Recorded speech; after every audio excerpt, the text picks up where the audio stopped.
It might feel like a long time ago. This is the dawn of a new era. But yes, the UK left the EU in January of 2020. The United Kingdom's membership in the European Union is over.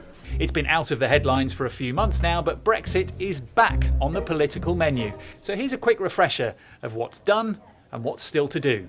The divorce deal, known as the withdrawal agreement, dealt with the rights of EU citizens living here, how much money the UK owed the EU, and the transition period, which we're currently in, during which, you'll have noticed, nothing much has changed. But what we need now is to see a bit of oomph in the negotiations. So what's on the table now is how the UK and the EU will trade with each other in future. Both sides want a free trade agreement, meaning there'd be no charges or tariffs on goods bought and sold between the UK and the EU, and no limits or quotas on the amount of stuff crossing the border.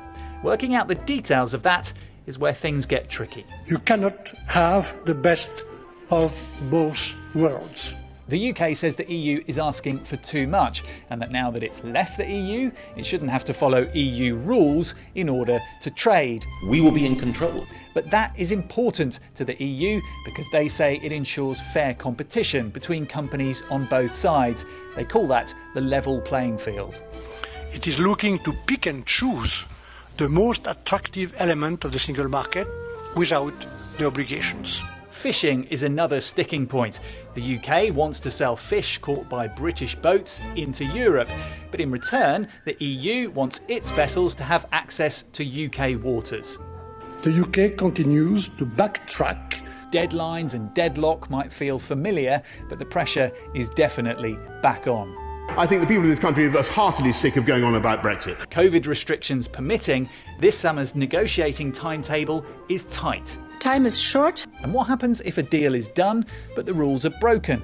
The EU says its highest court, the European Court of Justice, must have a say, but the UK is clear it can have no role here. But we can't have the involvement of the European Court of Justice in this country. So there's a lot to overcome. Negotiations are happening remotely, which doesn't exactly help. And while both sides say they do want a deal, they're also preparing for a future without one. The window of opportunity is rapidly closing. The deadline is December the 31st. And both sides will have to budge somewhere, somehow, if a deal is to be done.